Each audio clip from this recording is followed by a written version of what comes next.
Harry Maguire gets ahead to it to get the ball clear. Cunha looks for the crossfield ball to Brian Mbeumo, and Mbeumo is bursting towards the penalty area. Just holds it up. Got Benjamin Šeško. Šeško again! Manchester United in the front. His 7th Premier League goal of the season. Coast to coast, slugged home by the Slovenian. Everton 0, Manchester United 1. What a counter-attack that was. One end of the field to the other, and just music to my ears. Music to my ears. To hear the 3 players that we bought in the summer combined for that goal, music to my ears. Genuinely. As you just heard, United beat Everton 1-0 at their home. And honestly, I'm just glad we got the win. I'm just glad we got the win because, first of all, it wasn't the best of games from us. And whether that's because, Everton just set up properly, which I think they did, or whether that's because, we had 13 days off and that played a part, I'm not going to try and make excuses. I think you do need to look out the context, but I'm not trying to make any excuses, all right? We played okay. However, we managed to get that win, and that's honestly credit to the team, credit to the players, credit to Michael Carrick, the coaching staff, credit to everyone. Now, if you look at the statistics, all right, first of all, the amount of corners that Everton had is ridiculous. They had 10 corners, we had 1, which is crazy. But if I had to pick one man that's the man of the match, it's going to have to be LAMMENS. Because that brother, honestly, his ability to claim crosses is something that we have been starved of as United fans for so many years. Even before, even before Nana, even before Bayender, then David De Gea was never someone to claim crosses. And even though he had spectacular saves, if you look at his final, couple years, it was a little shaky. So we've always had that nervy feeling back in goal of any goalie we've had. Okay, we had Onana, the same thing. It was so nervy. Goalie, it's just a hard position, and I feel for them. Bayender, he was trash. He was trash. His distribution was great, but he was trash overall. It wasn't it.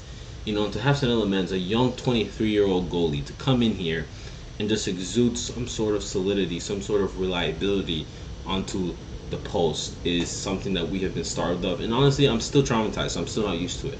I think in the start of the game, I was a little nervous. I was a little shaky. Obviously, the first kick of the game, and it bounced off him a little, or second kick of the game, whatever, it bounced off the Everton player. So I got a little nervous.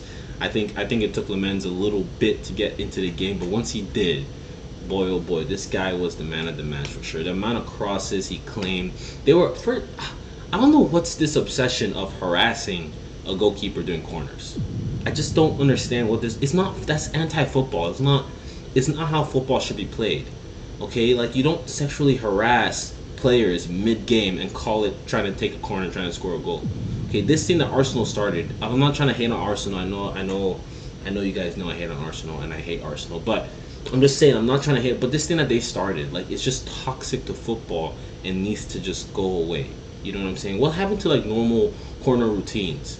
Right? You don't have to suffocate the goalie, damn near throw him inside his own net just for you to score a goal. And that's exactly what they're doing. But LAMMENS cope properly, or defense cope properly.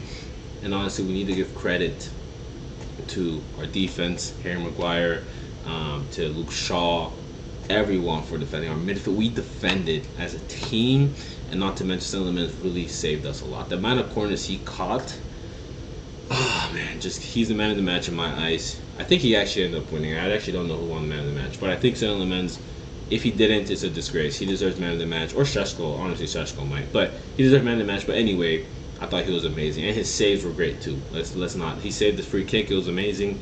He saved. There was that one save with the center back that he shot. It was amazing. Honestly, kudos. If it wasn't for LAMMENS, we would not win this game. All right. Now again, I've mentioned this wasn't our best game. I think we did struggle in a lot of areas. But even the best teams, even during Sir Alex Ferguson's time, right? Even the best teams, they can't possibly play at their best every single game, right? But it's important that even if you don't play your best, you come out with the win, all right? I think about Arsenal, our first game of the season, right? United were by far the better team, but Arsenal still won. They found a way to win.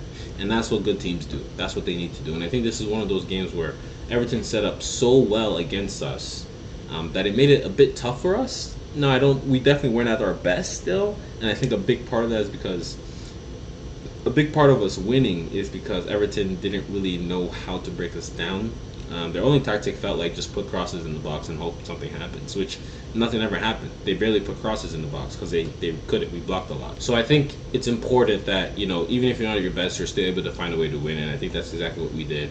And I think those are signs of a great team, a team that's able to, a lot of games in the past where I think games like this, we end up losing it, we end up drawing it because something goes wrong. We're a little nervous, we're a little like unsure what to do. We don't, maybe you put a center back on instead of a striker, and I won't say who, but we end up losing or drawing this game, right? But for Michael Carrick to bring in SESKO and to keep looking for that goal and for him to finally score, absolutely incredible. I thought he was a great sub. He has been a super sub so far in the past 10 games. He's been an incredible sub. He has 5 goals in his last 6 or something like that. So he's been amazing so far. One thing I do want to talk about is the fact that we had the 3 players that we signed over the summer combined for this goal, and I think credit should go to the leadership up above. Now I know Jim Ratcliffe, he's a bit unpopular now, especially considering what he said about immigration. But I think one thing that we can say that he has done is, rather than, going on Twitter and watching highlight reel of a player and being like, yeah, I want him, he seems to be good. Oh, Di Maria, he looks amazing, let's bring him to United, like Ed Woodward would, right? He's brought data, he's brought structure into this team, at least more than we had in the past, right? And because he's brought that, we've actually been able to recruit with purpose. And you could see that. Brian Mbeumo has been an amazing signing.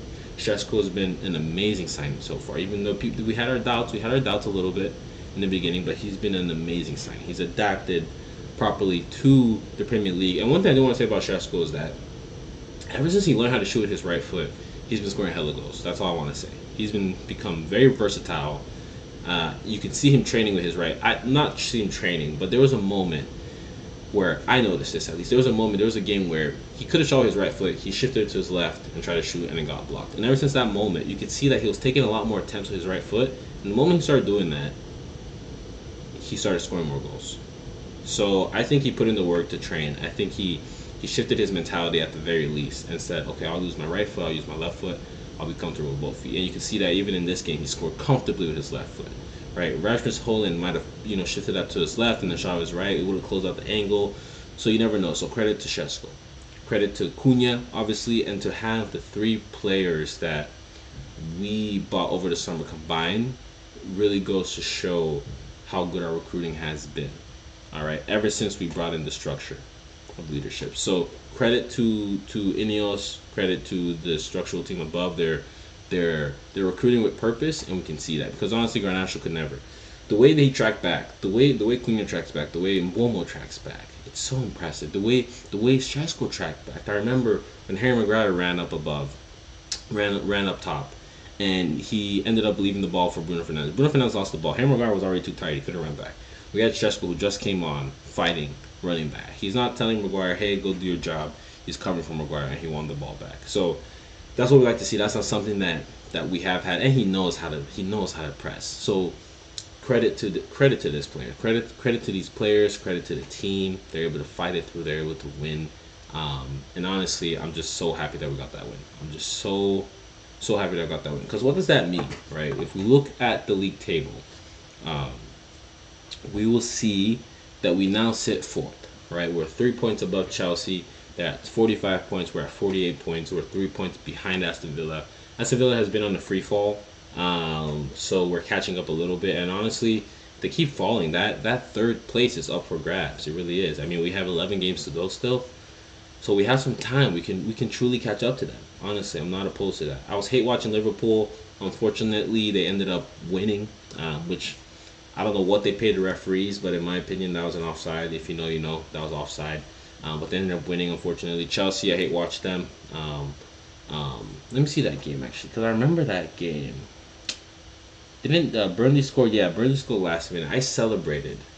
The way I celebrated this game, you will not believe it. The way I celebrated this game, trust me, you will not believe it. I was so happy. I've never rooted for a team so hard in my life. All right, I hate watching a bunch of games this weekend. It was really fantastic, and for United to win on top of that at the end, credit, honestly, kudos to United, kudos to everything. We love it. Honestly, I hate watch this game against Spurs. Honestly, it got to a certain point. I think I turned it off or I stopped paying attention because it was just embarrassing. I don't want to see Arsenal win. I was hoping Spurs can win. It didn't happen. Gyökeres scored 2 goals. As they scored 2 goals, it was one of the worst hate watches of mankind has ever seen. It was one of the worst hate watches. Okay, you try and see Arsenal lose, and they ended up winning the way they did. It was tragic. All right, Liverpool ended up winning, unfortunately, which I disagree with that goal. That goal should be offside, in my opinion. It should be offside, no doubt. Whatever they're paying the refs, we need to find out because it's ridiculous. This should not be a goal. But I digress. I won't speak any more towards that. But regardless, for all this to happen, whatever, and for United to end up winning, we might genuinely have Champions League next season. I still have my doubts a little bit. I don't know what's going to happen. It's still very unpredictable because all these teams were still close. Like, we're only 3 points behind, or only 3 points in front of Chelsea and Liverpool. 8 points in front of Brentford. Okay, so we have some more breathing room there, but that's already outside the Champions League spots. We don't care about that.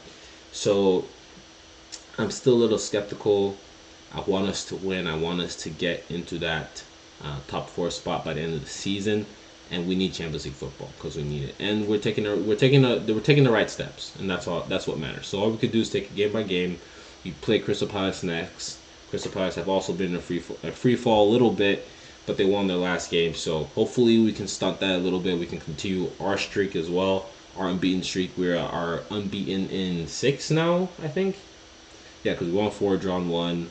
That's 5, and then 1-1. So we're unbeaten in 6 now. Hopefully Michael Carrick can continue that, and hopefully we can even move higher up the league table. Because imagine we finish 3rd. From 15th last season to 3rd this season. I mean, greatest comeback of all time. That's all I'm saying. All right, but let me know what your thoughts are in the comments below. If you're not subscribed, please go ahead and hit the like button and subscribe. That helps a ton. Our goal is to hit 100 subscribers by the end of the month.